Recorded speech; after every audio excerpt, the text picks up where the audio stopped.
বন্ধুরা, তো চলে এসেছি আজকে আবারও একটা নতুন ভিডিও নিয়ে। অবশ্যই গাইস তোমাদের মনের মতন আজকের ভিডিওটি হতে চলেছে। কেন গাইস, আজকে সেই মিজানুর রহমান আজহারি হুজুরের ভিডিও নিয়ে গাইস আজকে আমরা চলে এসেছি তোমাদের সাথে। একদমই তাই। তো বলছে যে বিশ্বনবী এবং এক হিন্দু ব্যক্তির করুণ ঘটনা, মানে বিশ্বনবী আর হিন্দু মানুষের, মানে হিন্দু, মানে বিশ্বনবী আর হিন্দু, তাদের করুণ ঘটনা নিয়ে গাইস আজকে আমরা চলে এসেছি তোমাদের সাথে। ঘটনা শুনতে তোমরাও যেমন পছন্দ করো আর আমরাও সত্যি খুবই পছন্দ করি। ঘটনা শুনতে সত্যি খুবই ভালো লাগে, আর সেটা যদি আজহারির মুখ দিয়ে শোনা হয় তাহলে তো আরো ভালো লাগে। আর গাইস আজকে অবশ্যই তোমরা কমেন্টে জানিও যে রূপাকে কেমন লাগছে গাইস। মানে তোমরা আমাকে যেমন ভাবে দেখতে চাইছো আমি ঠিক তেমন ভাবেই কিন্তু চলে আসছি, মানে আমরা চেষ্টা করছি, আগেও করেছি আর এখনো, মানে আজকেও চলে এসেছি। তো আজকে ঠিক একটু অন্যরকম ভাবে এসেছি, তো তোমরা অবশ্যই আমাকে জানিও যে আমাকে ঠিক কেমন লাগছে গাইস। অবশ্যই তোমরা কমেন্টে জানিও, ভালো ভালো কমেন্ট করো, জানিস মেয়েটা যেন ভালো রিপ্লাই দিতে পারে তোমাদেরকে গাইস। একদমই তাই। তো তোমরা কিন্তু মন খুলে মানে কমেন্ট করতে পারো। তোমাদেরকে সবসময় একটা কথাই বলি, শুধু যে আমাকে কেমন লাগছে সেটা নিয়ে তোমরা কমেন্ট করবে একদমই নয়, আজকের ভিডিওটা কেমন লাগে সেটা নিয়েও কিন্তু তোমরা অবশ্যই কমেন্ট করতে হবে যে কেমন লাগলো তোমাদের ভিডিওটা, আর নেক্সট তোমরা কি ভিডিও দেখতে চাও তার জন্য অবশ্যই তোমরা কমেন্ট করে রেখো। একদম। তো আমাদের মেইন ভিডিও ডেসক্রিপশন বক্সে চলে আসবে, তোমরা অবশ্যই গাইস চেক আউট করে নিও তোমরা। মানে ওর মানে গাইস আমার থেকে ওর মানে ভিডিওটা দেখার জন্য মানে আগ্রহ বেশি আমার যা মনে হচ্ছে। মানে এমন একটা ঘটনা আজকে হতে চলেছে, ভিডিওটা প্লাস ঘটনা, আমি তো খুব এক্সাইটেড। ঘটনা শুনতে তো গাইস সবাইদের খুবই ভালো লাগে, এরকম ঘটনা শুনতে খুবই ভালো লাগে। তার জন্য তোমাদের সাথে নতুন নতুন মানে ধামাকাদার ঘটনা নিয়ে গাইস সবার আগে কিন্তু আমরা চলে আসবো। তো তার জন্য আমাদের চ্যানেলটাকে সাবস্ক্রাইব করতেই হবে গাইস তোমাদের। তো চলো গাইস বেশি কথা না বলে আজকের ভিডিওটি শুরু করা যাক। বিশ্বনবী বললেন, ওরে ডেকো না, কাজ সারতে দাও। ইচ্ছা মতো বেটা পেশাব করার পরে বিশ্বনবী গেলেন, যে বললেন, তুমি যে পেশাব করেছো তুমি কি জানো এই জায়গাটা কি? বেদুইন বলে, না আমি তো জানি না এই জায়গাটা কি। বিশ্বনবী বললেন, এটা আমাদের ইবাদতগাহ। এটা আমাদের কি? ইবাদতগাহ। এখানে ঢুকে আমরা আমাদের রবকে ডাকি, আল্লাহরে ডাকি, আমরা নামাজ পড়ি, জিকির করি, তাসবিহ পড়ি, এটা আমাদের ইবাদতগাহ। কাজটা করা তোমার মোটেও ঠিক হয় না। লোকটা অবাক হয়ে গেল, ঘটনা কি? তাদের ইবাদতগাহতে আমি পেশাব করেছি আর আমাকে জামাই আদর, আর আমাকে এত সুন্দর করে বলে যে এটা ইবাদতগাহ। আমাদের ইবাদতগাহের ভিতরে যদি কেউ এরকম করতো, ওরা তো একেবারে সাইজ করে ফেলতাম। সে অবাক হয়ে গেল। সে জিজ্ঞেস করলো, হু আর ইউ, কে আপনি? বিশ্বনবী বললেন, আনা মুহাম্মদ সাল্লাল্লাহু, আমি শান্তির ধর্ম ইসলামের প্রেরণার বাণীবাহক। আমি লা ইলাহা ইল্লাল্লাহ মুহাম্মাদুর রাসূলুল্লাহ এই বাণী দিয়ে গোটা বিশ্বে বিপ্লব তৈরি করতে এসেছি। বেদুইন বলল, আমাকেও আপনার বিপ্লবে শরীক করে নেন। ইসলাম মারামারি কাটাকাটিতে আসে নাই। আপনার ব্রড মাইন্ডেড অ্যাটিটিউড দেখে হিন্দু ভাইরা কালিমা পড়ে মুসলমান হয়ে যায়। এজন্য আল্লাহ বললেন, আলাম নাশরাহ লাকা সাদরাকা ওয়া ওয়াদা'না আনকা বিজরাক আল্লাযী আনকাদা যাহরাক ওয়া রাফা'না লাকা যিকরাক। সুবহানাল্লাহ পড়েন। আলাম নাশরাহ লাকা সাদরাক, নবী হে, আমি কি আপনারে ব্রড মাইন্ডেড বানিয়ে দেই নাই? এটা আপনার জীবনে বড় নেয়ামত। আপনি সংকীর্ণ মনা না, আপনি ছোট মনের মানুষ নয়, আপনি বিশাল হৃদয়ের মানুষ। ইসলামের জন্য আপনার হৃদয়টারে আমি নবী খুলে দিয়েছি। এ হলো বিশ্বনবীর উপর প্রথম নেয়ামত। 2 নম্বরে আল্লাহ বললেন, ওয়া ওয়াদা'না আনকা বিজরাকাল্লাযী আনকাদা যাহরাক। নবী হে, আমি আপনার পিঠ থেকে বিশাল বোঝাটা নামিয়ে দিয়েছি। সুবহানাল্লাহ পড়েন। কি নামিয়ে দিয়েছি? বোঝা। উত্তর করতে হবে, রেসপন্স। এটা তাফসীর মাহফিল, এটা হচ্ছে ক্লাসের মতো, যে কথা বলে শিক্ষক, আমরা সবাই ছাত্র, ঠিক কি না? বোঝা নামিয়েছি নবী। কি নামিয়েছি? তাফসীরে 2টা এসেছে। ভিজরুন মানে বোঝা, ভিজরুল যাম পাপের বোঝা, আর একটা হচ্ছে ভিজরুল গাম চিন্তার বোঝা। বিশ্বনবীর কোনো পাপ নাই, বিশ্বনবীর সব কিছুকে মাফ করে দিয়েছে কে? লিয়াগফির লাকাল্লাহু মা তাকাদ্দামা মিন যামবিকা মা তাআখার। নবী আপনার আগেরও গুনাহ নাই, আপনার পরেরও গুনাহ নাই। আপনি নবী মাসুম, আপনার গুনাহ নাই, আপনি নিষ্পাপ। নবীদের গুনাহ হয় না। আহলুস সুন্নাহ ওয়াল জামাআতের আকীদা হচ্ছে নবীরা মাসুম, নবীদের জীবনে কোনো গুনাহ হয় না। চিৎকার করে বলেন ঠিক কি না? ও নবী, ওয়া ওয়াদা'না আনকা বিজরাক, আপনার এই বোঝা আমি নামিয়ে দিয়েছি। বিশ্বনবী ভাবতেন 40 বছর বয়সে আমি নবী হলাম, তার আগে যা করলাম আল্লাহ এটা কি করবে। আল্লাহ বলে, নবী আপনার আগের গুনাহ পরের গুনাহ, গুনাহ বলতে কিছুই নাই, সবই মাফ, সব মাফ। তারপরেও আমার নবী বলতেন, আল্লাহে লা আস্তাগফিরুল্লাহ ওয়া আতুবু ফিল ইয়াউম আকসার মিন 70 মাররা। আমি এমন নবী যার কোনো গুনাহই নাই, আগের গুনাহও নাই, পরের গুনাহও নাই, তারপরেও আমি নবী প্রতিদিন 70 বারেরও বেশি তওবা আর ইস্তেগফার পড়ি। আমাদের জন্য শিক্ষা। তাহলে আল্লাহ বললেন, ওয়া ওয়াদানা আনকা বিজরাক, পাপের বোঝা আমি নামিয়ে দিলাম। বিশ্বনবীর কোনো পাপ নাই, পাপ মুক্ত। তাফসিরে 2 নম্বরে এসেছে বিজরুল গম, চিন্তার বোঝা। বিশ্বনবী সব সময় আমাদেরকে নিয়ে চিন্তা করতেন। কাকে নিয়ে চিন্তা? কথা বলেন। অবশ্যই আছে। আমাদেরও চিন্তা আছে না নাই? কিসের চিন্তা? হ্যাঁ, টাকার চিন্তা। ফরিদপুরের ভাইদের টাকার চিন্তা। আর কিসের চিন্তা আপনাদের? হ্যাঁ, উম্মতের চিন্তা। মাশাআল্লাহ, এই ভাই উম্মতকে নিয়ে ভাবে। আপনাদের আর কার কি নিয়ে চিন্তা বলেন? পেটের চিন্তা। এদিকে পাওয়া গেছে পেটের চিন্তা, এদিকে বউয়ের চিন্তা, কবরের চিন্তা। আর কিসের চিন্তা? আখিরাতের চিন্তা। তো আমাদেরও চিন্তা আছে, বিশ্বনবীরও চিন্তা ছিল। 2 চিন্তা কি এক? বিশ্বনবীর কাঁধে তো পুরা উম্মার জিম্মাদারি। কিয়ামত পর্যন্ত যারা পৃথিবীতে আসবে সবার জন্য বিশ্বনবী কাঁদতেন। এই আওয়াজ করে কে? এদিকে কি হয়েছে? ওরে বসায় দেন। বিশ্বনবীর গোটা উম্মাহ নিয়ে চিন্তা। সব নবীকে আল্লাহ তাআলা একটা করে দোয়া দিয়েছিলেন আর বলেছিলেন, নবী একটা স্পেশাল দোয়া করার সুযোগ তোমাদেরকে দিলাম, ওই দোয়া করলেই কবুল হয়ে যাবে। কিন্তু সুযোগ পাবা জীবনে কয়বার? সবাই বলেন কয়বার? সব নবী কয়টা করে পাইছে? সব নবী তাদের দোয়াগুলো দুনিয়াতেই করে ফেলেছে। বিশ্বনবী বলেন, লিকুল্লি নবিয়্যিন দাওয়া মুস্তাজাবা। এই দুনিয়াতে সব নবীদের একটা করে মুস্তাজাবুদ দাওয়া আছে। আল্লাহ বলেছে, ও নবী একটা করে স্পেশাল দোয়া করার সুযোগ পাবা, দোয়াটা করা মাত্রই কবুল করে নেব।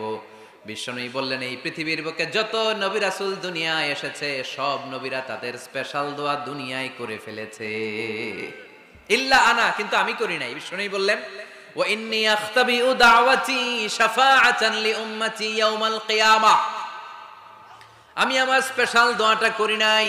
আমার স্পেশাল দোয়াটা আমি আমার গুনাহগার উম্মতকে বাঁচানোর জন্য কিয়ামত পর্যন্ত রেখে দিয়েছি।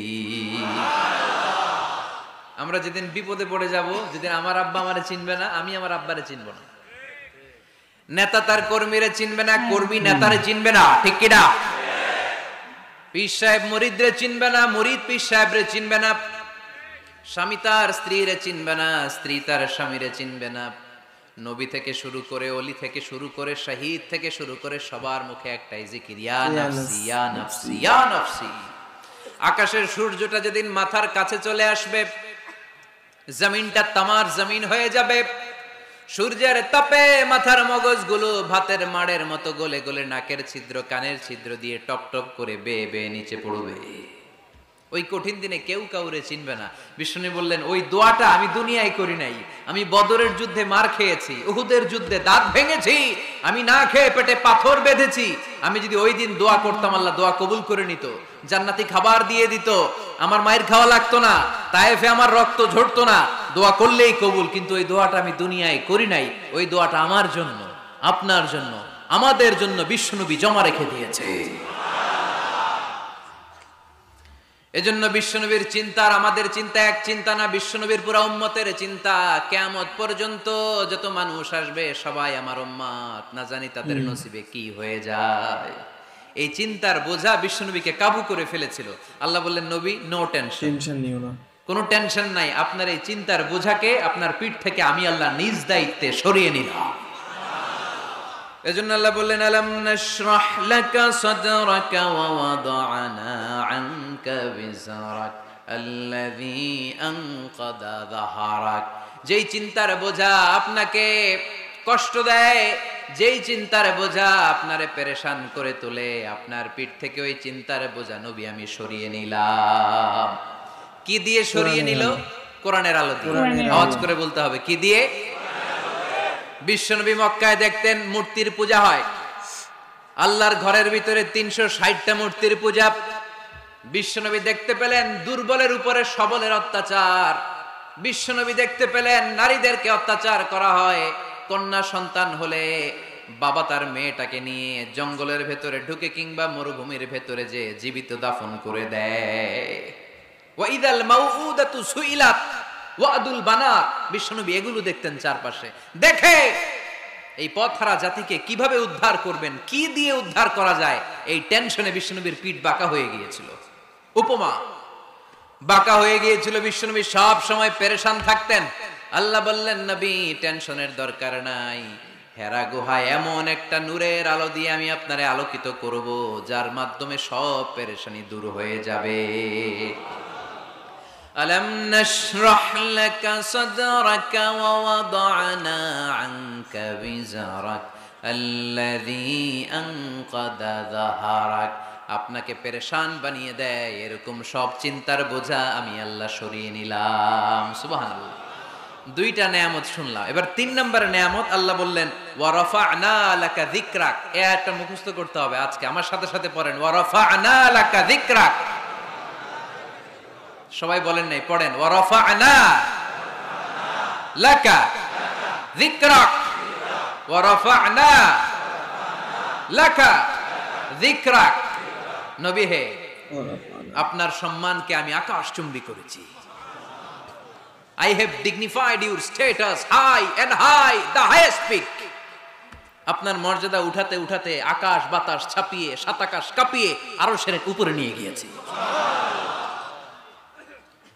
আপনার মর্যাদা আমার পরপরই, স্রষ্টার পরে পুরো সৃষ্টিকুলের উপরে বিশ্বনবীর মর্যাদা আছে না নেই? এজন্য আল্লাহ বললেন ওয়া রাফা'না লাকা যিকরাক। ও নবী, আপনার মর্যাদা সম্মান আমি আকাশচুম্বী করেছি। আপনার সুনাম সুখ্যাতি মান মর্যাদা আমি গোটা বিশ্বে ছড়াইয়া দেব। এ আয়াত যখন নাজিল হলো কাফেররা হাসতে শুরু করলো। কাফেররা বলে, মোহাম্মদ বেটা বলে কি, ও জানে বাঁচবি কিনা ওইটাই তো সন্দেহ। আমরা যেই ষড়যন্ত্র পাকাচ্ছি ও জানে বাঁচবি কিনা সে এটাই সন্দেহ, তার নাম গোটা বিশ্বে ছড়াবে কি করে আমরা দেখে নেব। আল্লাহ বলেন, তোরা আমার নবীর সুনাম সুখ্যাতি ছড়ানোর ব্যাপারে বাধা তৈরি করবি, তোরা আমার নবীর ব্যাপারে অপপ্রচার চালাবি, তোদের অপপ্রচারকেই আমি আমার নবীর প্রচার মাধ্যম বানিয়ে দেব। তোরা করবি অপপ্রচার।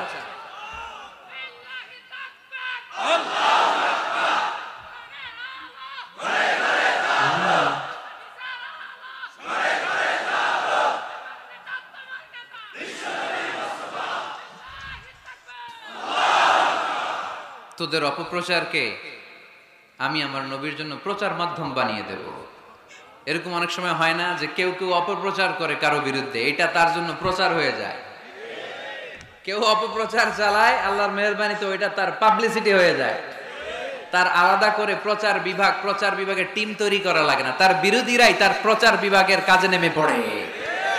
বিশ্বনবী বললেন, আল্লাহ বললেন, তোরা আমার নবীর সুনাম সুখ্যাতিকে থামাবি, তোদের মাধ্যমে আমি বিশ্বনবীর সুনাম সুখ্যাতি গোটা বিশ্বে বুলন্দ করে দেব। আবু জাহেল ঘোষণা দিল, খবরদার, হজের মৌসুম, হাজী সাহেবরা গোটা বিশ্ব থেকে আসবে, আমার দলের কর্মীরা তোরা যেটা করবি সেটা হচ্ছে হাজীদের কাছে যে বলবি মক্কায় নতুন এক পাগল আসছে, নতুন এক জাদুকর আসছে, নাম মুহাম্মদ। নাউজুবিল্লাহ পড়বেন না? খবরদার হাজী সাহেবেরা, এই পাগলের কাছে যেও না। সব হাজিরা গোটা বিশ্ব থেকে এসে মক্কার মিনা প্রান্তরে তাঁবুর ভিতরে ঢুকেছে, আর আবু জাহেলের টিম মেম্বাররা সব তাঁবুর ভিতরে উকি মাইরা কয়, খবরদার, নতুন পাগল আইছে। সবাই কয়, নাম কি? কয়, মুহাম্মদ।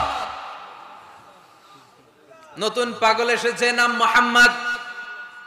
নতুন জাদুকর এসেছে, তার নাম মুহাম্মদ। খবরদার, তার কাছে যেও না, তার কথা শোনো না, শুনলে তোমরাও পাগল হয়ে যাবা, তোমরাও পাগল হয়ে যাবা। সে এত বড় জাদুকর, মুহাম্মদ সাল্লাল্লাহু আলাইহি ওয়াসাল্লাম এত বড় জাদুকর, তার জাদু দেখলে, তার কথা শুনলে হাজবেন্ড ওয়াইফের মধ্যে সম্পর্ক বিচ্ছিন্ন হয়ে যায়। সে এত বড় জাদুকর, তার কথা শুনলে বাবা আর ছেলের সম্পর্ক ছিন্ন হয়ে যায়। সে এত বড় জাদুকর, তার কথা শুনলে বন্ধু বন্ধু আলাদা হয়ে যায়। খবরদার হাজী সাহেবরা, তোমরা হজ করতে এসেছো করো, জমজমের পানি খাও আর খেজুর নিয়ে যাবা বাড়িতে, কিন্তু মুহাম্মদ সাল্লাল্লাহু আলাইহি ওয়াসাল্লামের কাছে যাওয়া যাবে না। আচ্ছা আপনারা বুঝে শুনে উত্তর দেন। এই যে লক্ষ লক্ষ হাজি মিনার তাবুতে বসা, আর আবু জাহেলের লোকটা যে বললো নতুন জাদুকরের নাম মোহাম্মদ, তার কাছে যেও না, এই লক্ষ লক্ষ হাজিরা এর আগে জীবনেও মোহাম্মদ সাল্লাল্লাহু আলাইহি ওয়াসাল্লামের নাম শুনছে?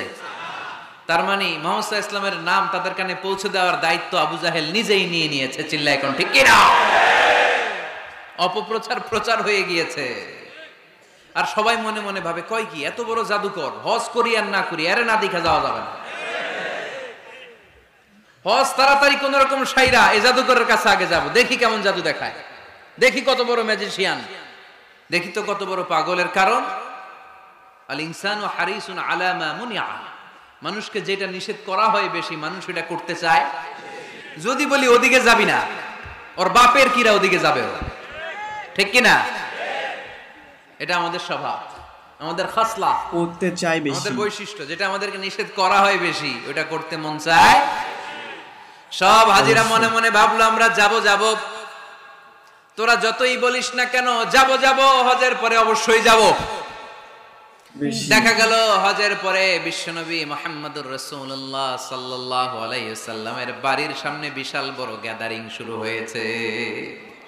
সবাই লাইন ধরে দেখা করতে গেছে। দেখা করতে যে বিশ্বনবীর চেহারা দেখে প্রথম নজরে সব পাগল। চাঁদের চেয়ে সুন্দর তুমি নবী আমার কমলিহিওয়ালা, চাঁদের চেয়ে সুন্দর তুমি নবী আমার কমলিহিওয়ালা। তো গাইস তোমাদের ওয়াজটি শুনতে কেমন লাগলো অবশ্যই কমেন্টে জানাও। সত্যি বিশ্ব নবীর ঘটনা শুনতে সত্যি খুবই ভালো লাগে, আমার তো খুবই ভালো লাগে। তোর কেমন লাগে?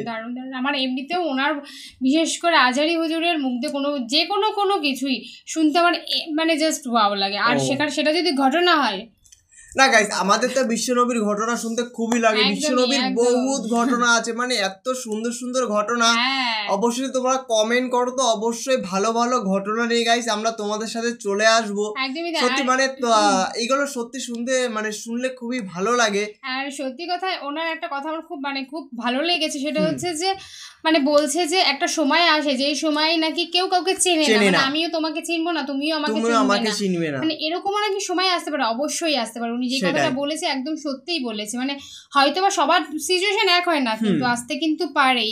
সুতরাং মানে নিজেকে ভালোভাবে চলতে হবে, নিজের কাজগুলো ভালো করে চালাতে হবে, এই আর কি। সেটাই গাইস। তো আজকের ভিডিওটা কেমন লাগলো সেটা অবশ্যই তোমরা কমেন্টে জানিও যে কেমন লাগলো আজকের ভিডিওটা। আশা করি খুবই ভালো লাগলো, কারণ মনের মতন একটা ভিডিও নিয়ে চলে এসেছি, মানে যার ভিডিও দেখতে তোমরা এতটা পছন্দ করো, আর সেটা যদি গাইস বিশ্ব নবীর উপরে হয়, মানে তোমার ঘটনাটা যদি বিশ্ব নবীর উপরে হয়, তাহলে তো গাইস কোনো কথা নেই গাইস। তো তোমরা অবশ্যই আমাদের কমেন্ট সেকশনে জানাতে ভুলো না যে আজকের ভিডিওটা কেমন লাগলো, আর এরকম ভিডিও কি তোমাদের সাথে আমরা আরো নিয়ে আসবো কি না। হ্যাঁ, তোমরা যদি অবশ্যই আমাদেরকে ভালো কমেন্ট করো যে এরকম ধরনের তোমরা ভিডিও দেখতে চাও, তাহলে অবশ্যই আমরা এরকম ধরনের ভিডিও নিয়ে গাইস চলে আসবো তোমাদের সাথে। তো গাইস একটা কথাই বলবো গাইস, মানে এটা সত্যি অনেকদিন আমাদের দেখা হচ্ছে না, যে আমাদের অডিয়েন্স, যে আমাদের তোমরা কোথার থেকে আমাদের ভিডিওগুলো দেখছো, অবশ্যই তোমরা তোমাদের দেশের নামটি অবশ্যই লিখে দিও। আমরা দেখতে চাই যে আমাদের ভিডিওটা কত দূর যাচ্ছে। একদমই আমাদের তো একটু মানে আশা থাকে যে না আজকে আমাদের ভিডিওটা এত দূর গেল, এত লোক আমাদের ভিডিওগুলো দেখছে, এত লোক আমাদেরকে ভালোবাসছে। তো লোক বলাটা একেবারেই ভুল, কারণ তোমরা আমাদের পুরো বন্ধু, ঠিক আছে? মানে তোমরা আমাদেরই ফ্যামিলির মতো মানে ফ্যামিলি হয়ে গেছো, কারণ তোমরা আজকে ছিলে বলে আজকে আমরা এখানে আছি গাইস। তোমাদের জন্য আমরা এখানে বসে থাকতে পারছি, নতুন নতুন ভিডিও তোমাদের সাথে শেয়ার করতে পারছি। তো অবশ্যই গাইস তোমরা কমেন্ট করো, কমেন্ট করে বলো যে তোমরা কোথা থেকে ভিডিওটি দেখছো, তাহলে সত্যি আমাদের খুবই ভালো লাগবে যে তোমরা কোথা থেকে আমাদের ভিডিওগুলো কত দূর যাচ্ছে, আমাদের অডিয়েন্স কোথা থেকে আমাদের ভিডিওগুলো দেখছে। একদমই, আমি অবশ্যই জানি বাংলাদেশের মানুষ কিন্তু বেশি। হ্যাঁ, বাংলাদেশের মানুষ তো অডিয়েন্স তো আমাদের বলতে গেলে 75% গাইস বাংলাদেশের মানুষই আছে। তো গাইস অবশ্যই তোমরা কমেন্ট করো। তো চলো গাইস, নতুন কোনো ধামাকাদার ভিডিওতে তোমাদের সাথে আবার দেখা হবে। আজকের মতন এখানেই, টাটা।